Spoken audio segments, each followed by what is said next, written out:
It's time to sit down and visit on the front porch. Today, a Kansas Sports Hall of Famer, a K-State Wildcat women's basketball Hall of Famer joins us on the front porch. We get a chance today to visit with Nicole Ohlde. Sit back and enjoy our conversation on the front porch. We're back on the front porch, and today, quite an honor to get a chance to sit down with someone that I truly saw grow up and grow into a pretty amazing figure in the public sports world, and now has grown into a coaching world and a mom role as well. We're going to visit today with Nicole Ohlde Johnson. Nicole, thanks so much for sitting down with us and visiting. It'll be fun to kind of take a little trip down memory lane, especially for myself. Hopefully you'll enjoy the trip as well, and then we'll talk about what's going on with you right now at Bethel College. But thanks so much for joining us. Oh, no problem. Thanks for having me. I'm looking forward to it. So let's start in Clay Center, Kansas. A lot of people know your story to some degree. It was very, very cool to be in this community and just kind of see it come to fruition from an early age, getting into, I remember going to see you play middle school basketball because, you know, Cecil's talking about this girl you got to come see, and that was the middle school coach. We'll talk about that too. But I guess first off, let's let our listeners know, many might know some of the story, but about your family. We'll start with Stan and Marlene. Yeah, so obviously Stan and Marlene are my mom and dad, and you know, they're just, I mean, you think about Clay Center people, they're Clay Center people, like hardworking people. My dad got up at like 4 or 5 every morning and probably went to the coffee shop first, which he still does, and then went to work and, you know, would come home probably at 5 o'clock and eat some supper and go back out and work again for a couple hours. My mom was the same way, you know, obviously raising 3 kids and trying to work as well. And house is always spotless and, you know, didn't pass that exactly down to me, but working on it. But, you know, just they were loving parents who worked really hard and who never made us feel like we didn't have anything that we didn't need. And so, yeah, just normal people that you would think of Clay Center, hardworking people who love their family. Much like their kids were as well, hardworking people. Let's talk about your 2 brothers. Yeah, so growing up with 2 brothers, there was a lot going on in the household, that's for sure. You know, I remember when they were young, they were always running around with their friends. And, of course, like, I wanted to run around with them and do whatever they were doing. So whether it was building a fort outside, I wanted to do that. Whether it was riding bikes or playing sports out on the driveway or in the grass. The parking lot now by the hospital used to be full of grass and just trees and stuff. And so we were always playing over there, whether it was baseball, football, whatever it would be. We were always playing out there. And obviously got into a few tiffs here or there. They probably didn't want me around, and I always wanted to be around. So we always joke at the story that, you know, I probably came in running in crying and saying they wouldn't let me play with them. And my dad's like, well, go out there and make them play with you. And so, you know, that's just the family we grew up in. And my brothers were awesome. You know, obviously 2 people that I could always look up to. They worked extremely hard as well. And I remember they started like a lawn mowing business. I don't even know what age, but sometime in junior high school. And so they let me tag along, and they showed me a lot about hard work. And I looked up to him and probably look up to him even more now. You know, you talked about playing sports against your older brothers and athletes as well, and then you grow into that role of being an athlete. I wanted to kind of bring this up for our listeners because in this day and age, and even as you were of that age, there's a lot of thought going forward to how their kids are going to become elite athletes. Now, while they, I mean, supported you and there was never a situation where they were, you know, forming this model athlete. And I bring that up because I think it's very important. Hardworking people will become what they are going to become without every little thing being taken care of and being groomed to be something special. Yeah, for sure. I mean, I didn't play my first organized basketball game until I was in 7th grade. Now, obviously, times have changed a lot. probably the reason was I didn't play was, one, there wasn't any organized sports for girls at that point in basketball. There wasn't softball and other stuff, but Right.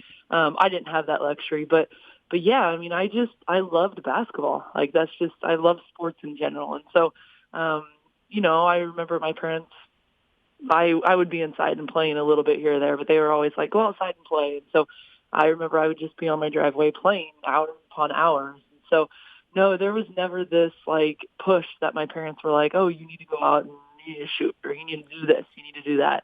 They just let me kind of be who I was, and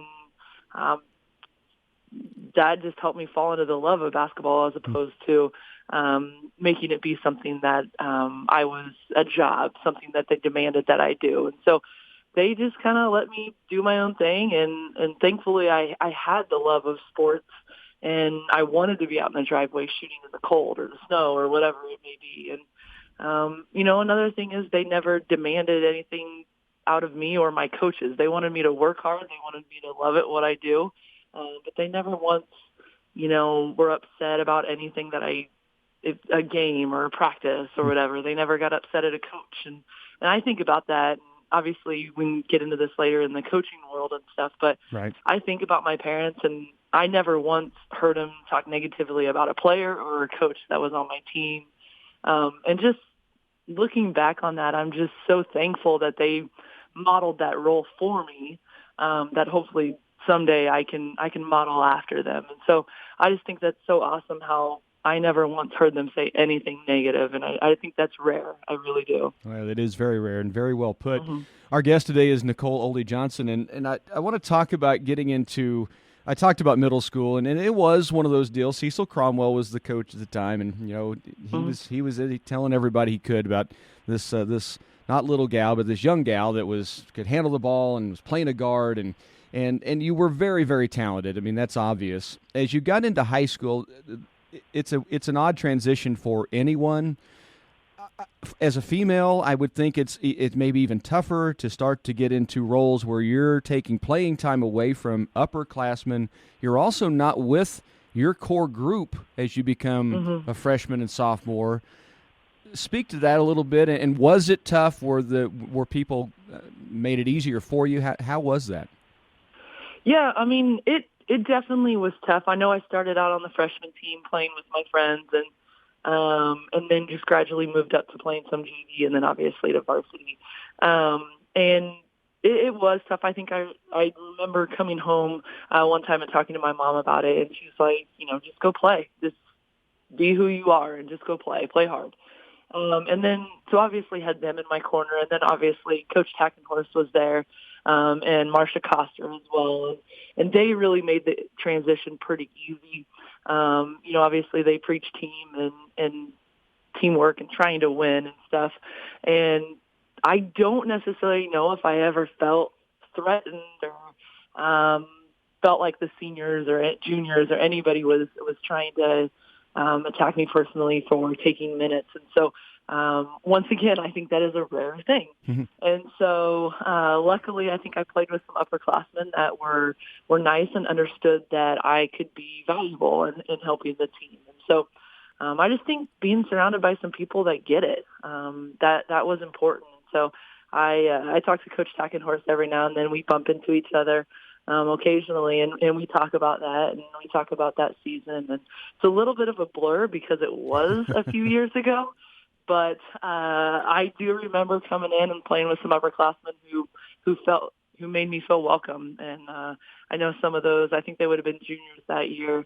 A couple of those guys took me under their wing and just helped me through, whether it was basketball or just navigating through playing with some upperclassmen.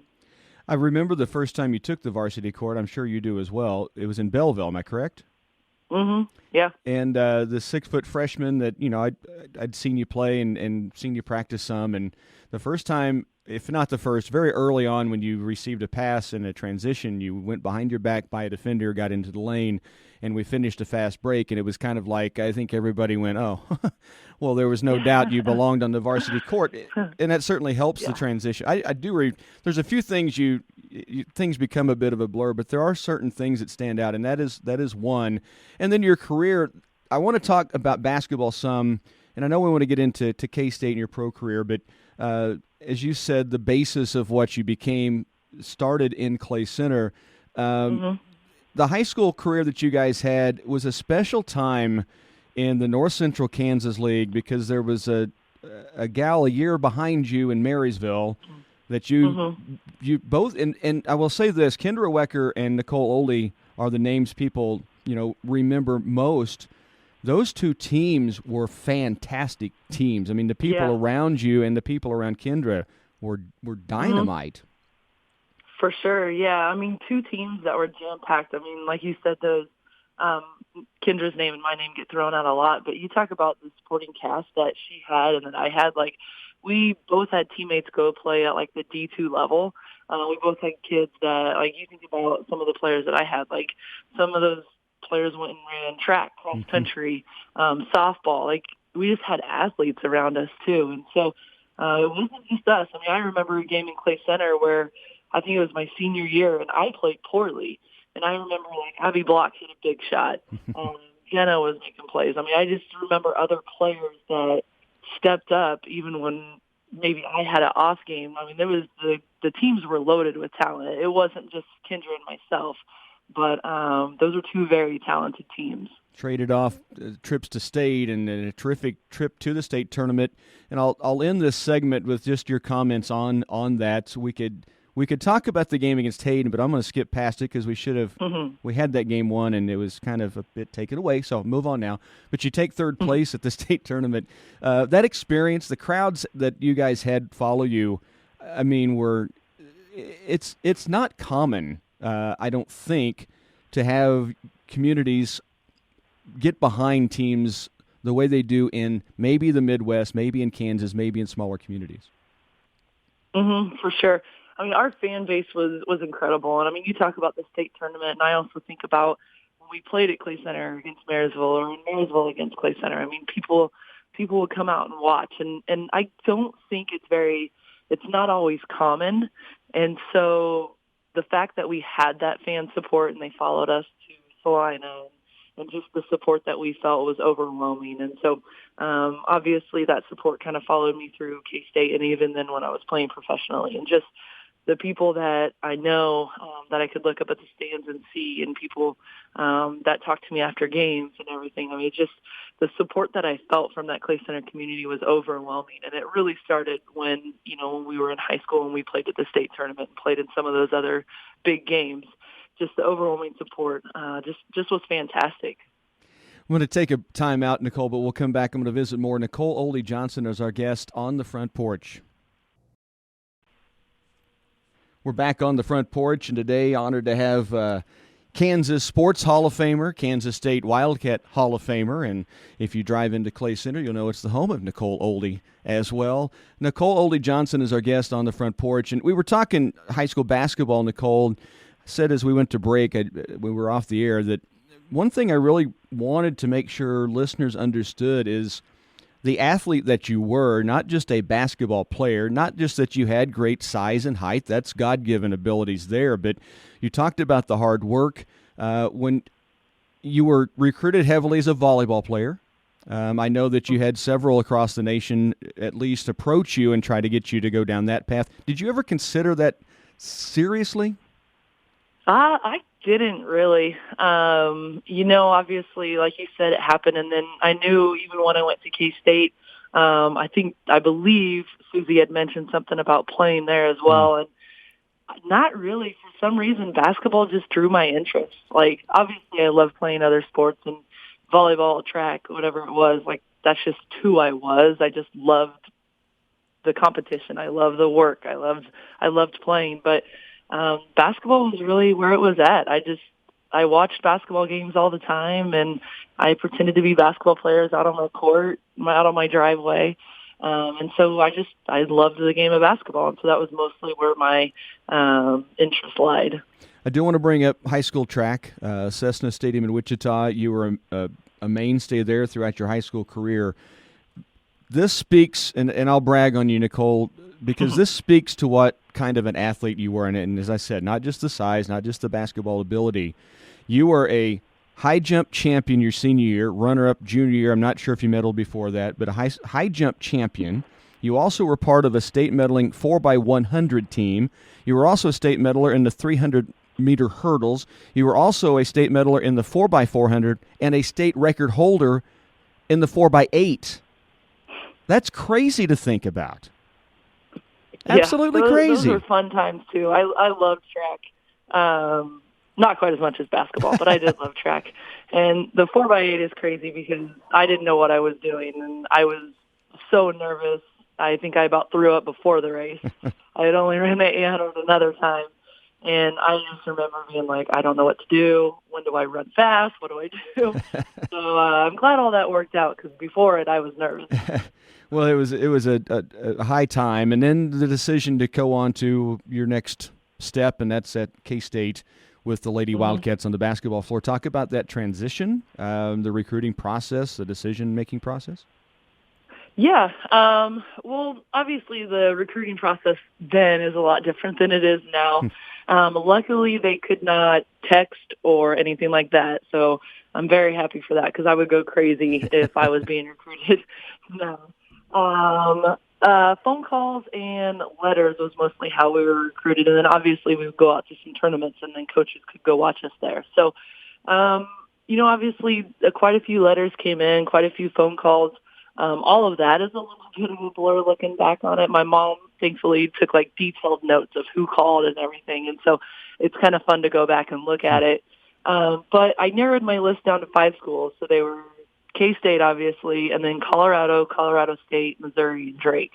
And so I took all 5 visits my senior year. We didn't really know a lot about the recruiting process, and so we're like, all right, let's take all the visits. Let's see what we like and what we don't like. I think in the back of my mind, I always knew it was going to be K-State. It was just the place that I grew up loving. Everybody does this in Clay Center. It's either K-State or KU. And so I had always been a K-State fan. And so I just think that was an easy decision for me. I loved the coaches there. Mike Good, that friend that I played a teammate with during the summer, Lori Keene, was already committed. And so it was just kind of a natural thing to commit there. And in the end, it ended up being the best decision I've ever made. And so it was kind of an easy decision for me. It was close. It was people I wanted to play for. And, it was purple. So I went with it. And what a move that was. We talked about support as your high school sports was going on.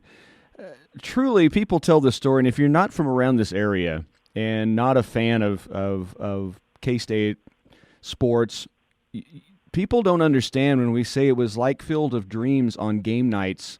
People driving from Mound Ridge and Clay Center, eventually Marysville. It was insane the number of headlights you would see going in those different directions once games were over.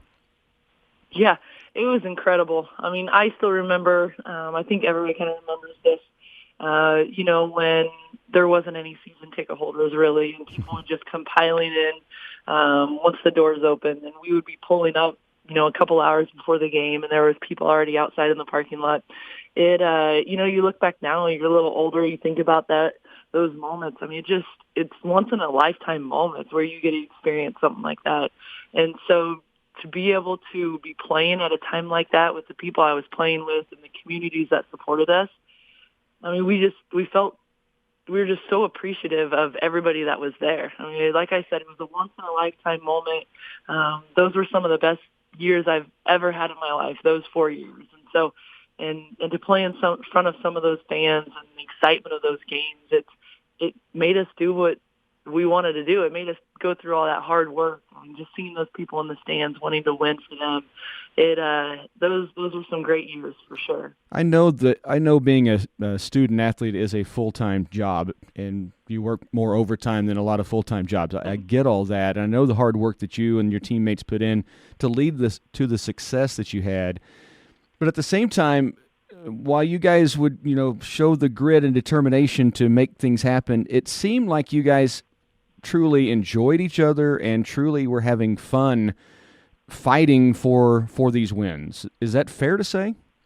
Yeah, definitely. We hung out all the time together. those girls, those teammates, they're my best friends. They're people I still talk to this day. I stayed in the dorms up until my junior year, and all of us were mostly in the dorms.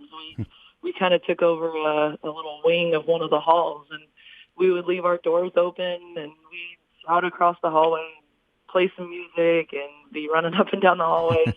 But yeah, we loved each other. We cared for each other. We wanted to run through a wall for each other. And so if somebody was down or having a bad game, another person was there to pick them up. And so I think that's what makes a team really good. I mean, if you're going to care for one another and you're going to want to work incredibly hard in the preseason, so when the actual season comes, you're ready to fight through anything, any adversity to win for your teammate. I think that's what makes teams successful. So you're spot on. I mean, we were best friends, and like I said, to this day, we still communicate with each other, and obviously don't see each other enough, but when we do, it's a fun reunion.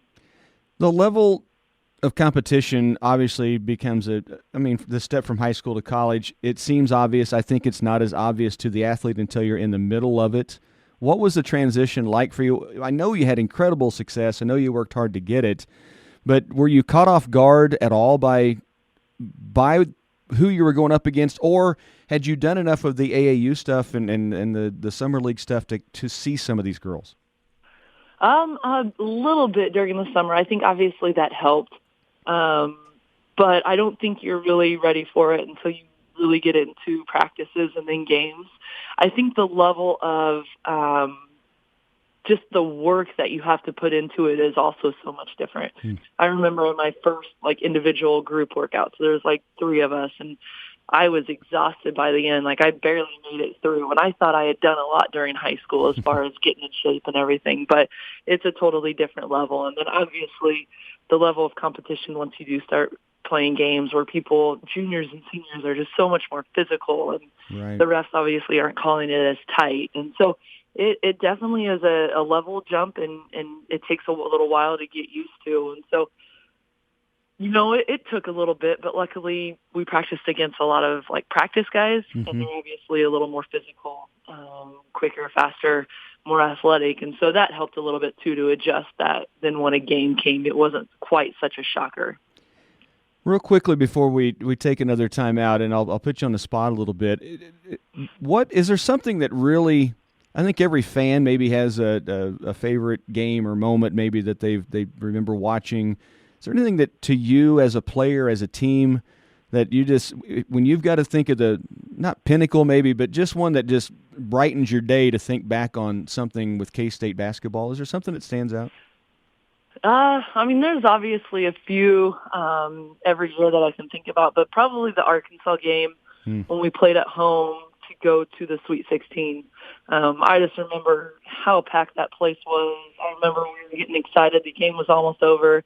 Coach P yelling at us not to get excited yet. The game's not over. Just the ultimate feeling of success at that moment. We hadn't accomplished anything yet, but in that moment, all our hard work, everything, the joy that we felt, I just think everything felt like it was paying off in that moment. So probably that moment, the Arkansas game when we played at home. Yeah, that's a great memory. I'm going to get a break in again with Nicole Ohlde Johnson, our guest. We'll share a few more memories. I want to move toward the pro career as well, and your current position with your husband, Drew, and the head coach at Bethel. Nicole is the assistant coach, and the family, including Dax, will cover all that as we visit more on the Front Porch. On the Front Porch, we're visiting with K-State Hall of Famer, Kansas Sports Hall of Famer, WNBA player and champion, Nicole Ohlde Johnson is our guest, former Clay Center Lady Tiger onto K-State, and then into the WNBA. We talked about the process going to K-State. That seemed, as you thought, a decision that, although you weighed your options, was in your backyard. It was your favorite team. It was not a difficult decision, per se. The WNBA, everything's out of your hands here to some degree.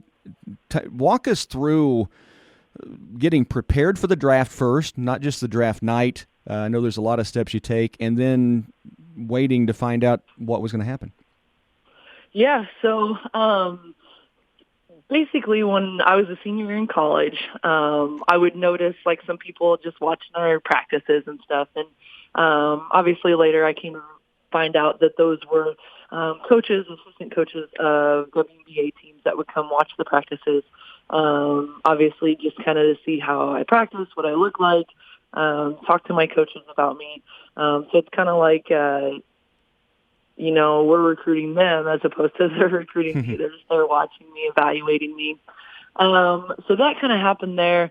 When it really kind of started taking place as far as what team I was going to and whatnot, I was invited to the Final Four after my senior year for the basically they brought some seniors in, but then also they rewarded like the All-American team and so forth. And so there, obviously the WNBA coaches were there, and I got a couple phone calls setting up some interviews with some of the coaches and the GMs.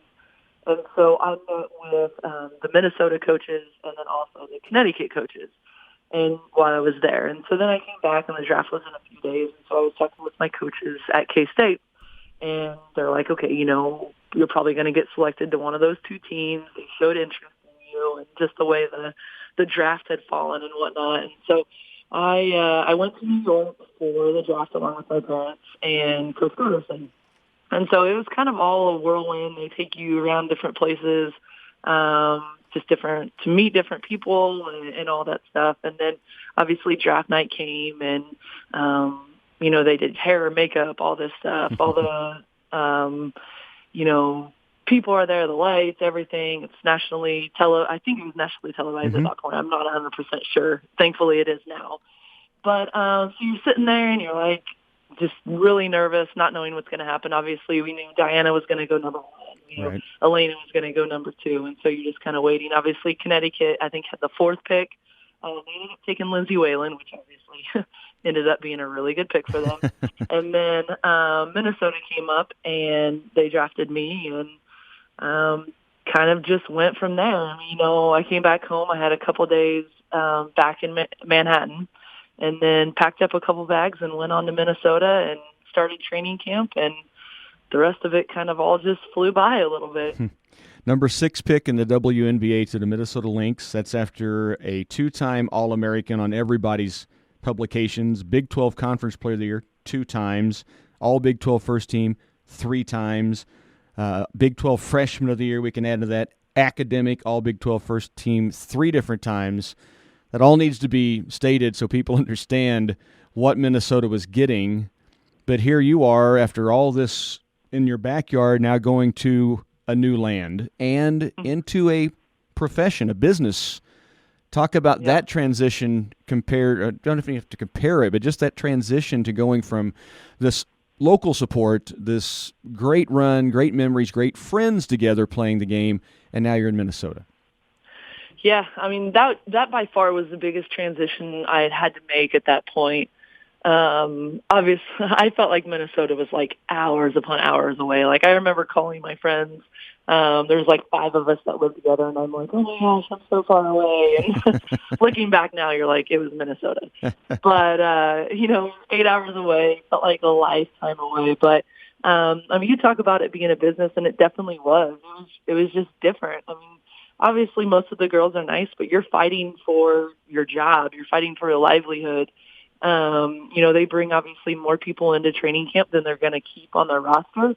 And so you're fighting against 30-year-olds, 35-year-olds, and at the moment you're 22. And so it was definitely different. You go right to practice. Training camp, you practice twice a day, and you're going back to your apartment, and you don't know anybody yet. Besides getting to know people a little bit. Obviously, the rookies had to go through a few things, so I knew a couple of the rookies that we had on the team, and so hung out with them some. But it was definitely a different feel than the college level, and it stayed that way, obviously, throughout my whole career. Professional is just different than college basketball. But it was a transition, and obviously on the court as well. And so it was quite an eye-opener for me. But you had great success on the court. Your numbers are fantastic in the WNBA. Minnesota, 5 years with Minnesota, is that right? Mm-hmm. Yep, And that's correct. talk about then the first trade that happens in your career. I always think we talk about, in the sports world, I do 3 sports reports a day for 2 different stations, and we often talk about transactions that take place. We don't think about how personal it is to people. What was it like for you? Yeah, well, so the first one when I went Minnesota to Phoenix, I was aware that that one was going to be taking place. Mm.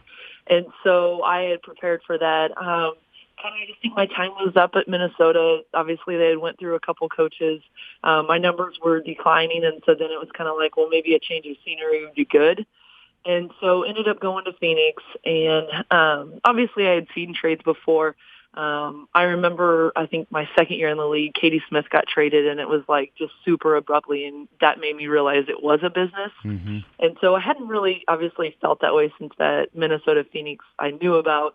When I was in Phoenix, my second year, I got traded to Tulsa, and that one I had no clue. I was blindsided by. I don't know if my agent knew a lot about it either, and so she had not filled me in on it. It was one of those things. I was playing in Tulsa. We played the night before. I got up. My coach had called me to the lobby. He talked me through it, and he was like, "You're staying here," and all my stuff was back in Phoenix. And so my brother and his family at the time were coming to Phoenix to visit me when we got back from the road trip. And so it's just like this wave of emotions of all the things that I need to get from Phoenix here. What am I going to do? And so it's at that point you truly realize when it happens to you that this is a business. I mean, if you're not producing the numbers that they want you to produce, if you're not fitting into the system that the coach wants, I mean, you can be gone in a second. And so that was an eye-opener, definitely. But I enjoyed my time at Tulsa. It was basically a half a season.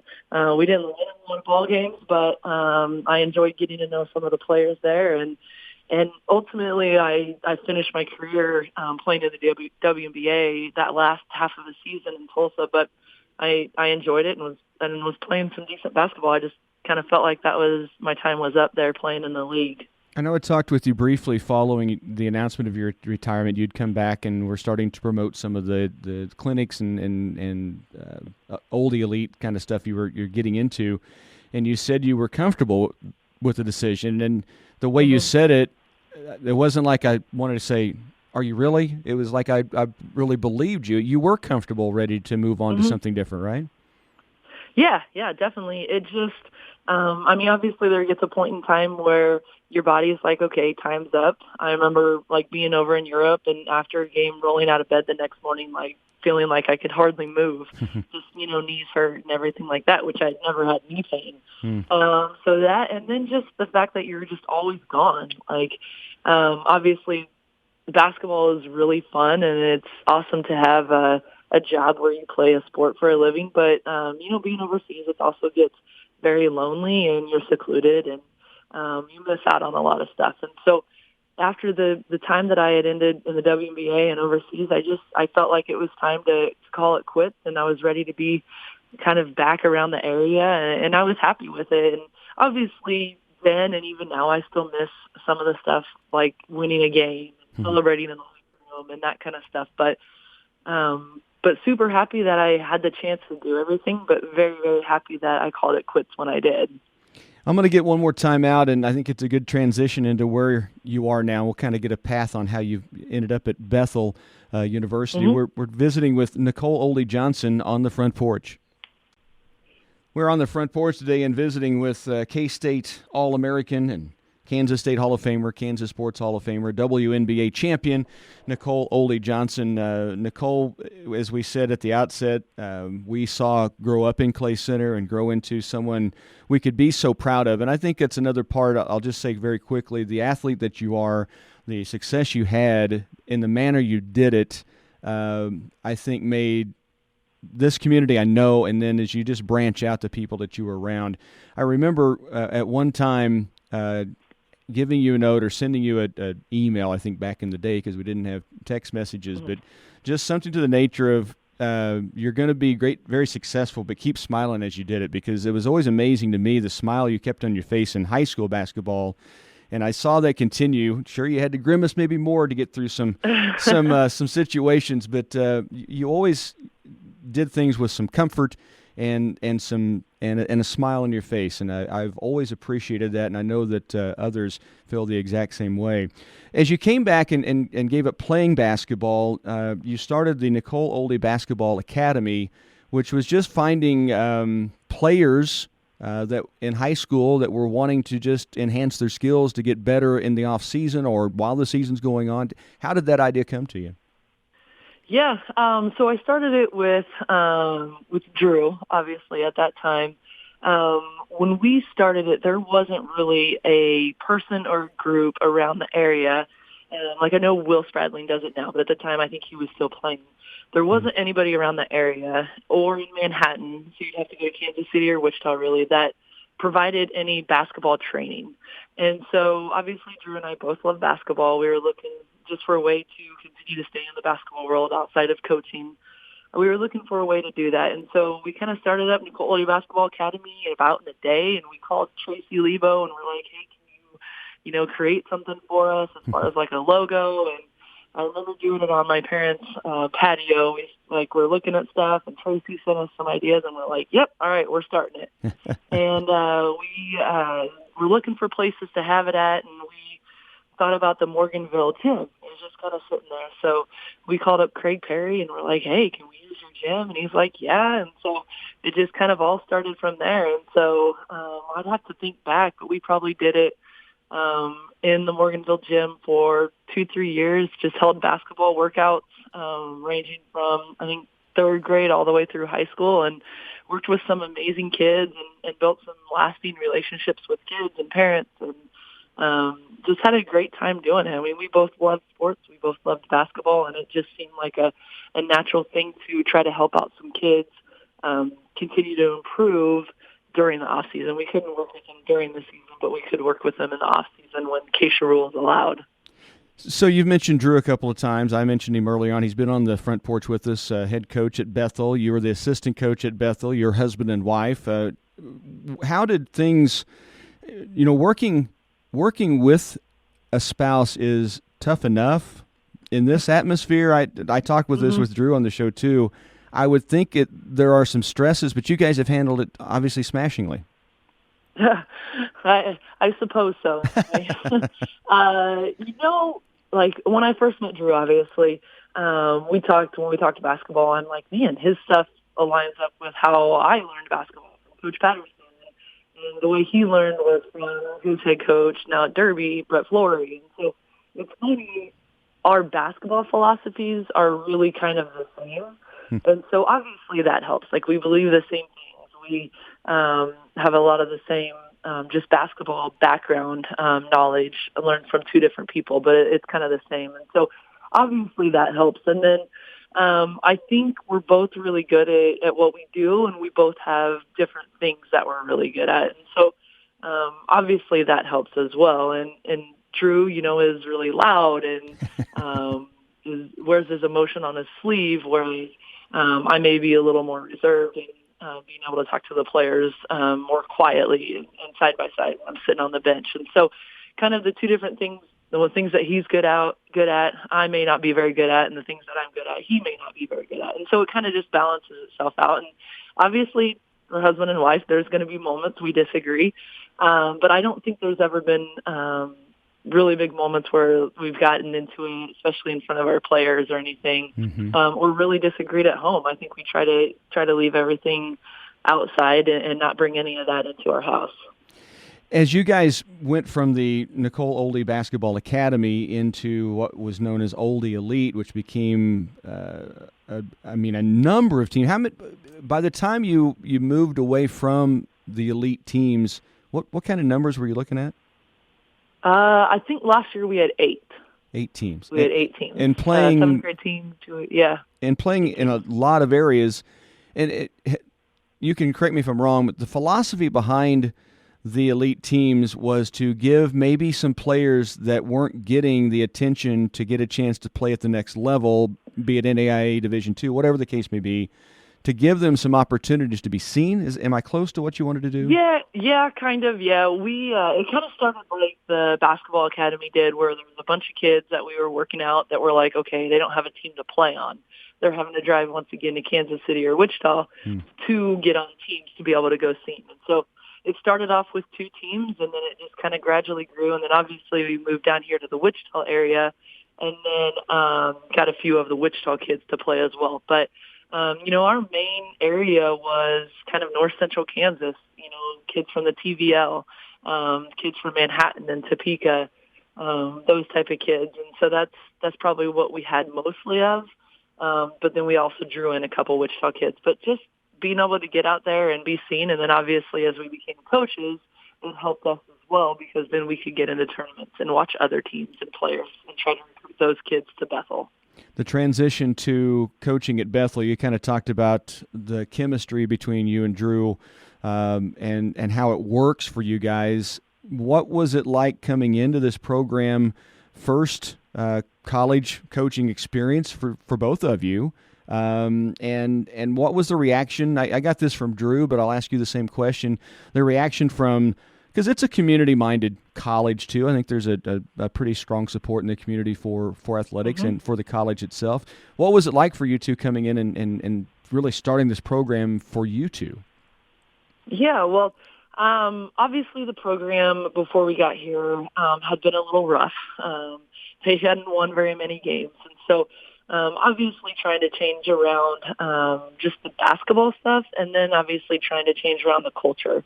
The culture had just been kind of a losing culture where they didn't really care about, everybody wants to win, but nobody really wants to put in the work to win. And so it was kind of like that. Kids weren't super great in the classrooms. And so we knew coming in that we wanted to change some of that. And so obviously Drew and I had never had college coaching experience, but I had, college experience playing. Drew had enough experience coaching at many different, whether it's high schools, JV, varsity team, had learned from a couple different coaches. We felt like we had enough knowledge to be able to try to turn the program around. And obviously that started first with the culture, making sure they got good grades in class. You went to class. You cared about your teammates. We put others first. And so that started, and then obviously we started working on the court and just trying to make kids better. And obviously at college you have, the first year we got here, we couldn't recruit. It was too late. So we just kind of worked with what we had. And we're very thankful for those kids. Those kids on that first team were some of the kids that worked the hardest we've ever experienced. We were definitely hard on them, and they rose to the challenge. And so we've just been kind of every year gradually trying to chip away at it and get better and continue to recruit good kids and recruit kids that are going to turn into successful women out in the business world. And so that's what we're trying to do, obviously win as well. Everybody wants to win. So we're enjoying it here. We're heading into our fourth year next year and hopefully try to make a push towards winning a conference championship. And we'll throw into the mix a baby boy named Dax. How old is Dax now? Yep. So Dax just turned 3. Wow. 3 at the beginning of April, and he looks like he's about 5. And he is the team's favorite, right? Yes, he is. He has a ton of built-in babysitters, that's for sure.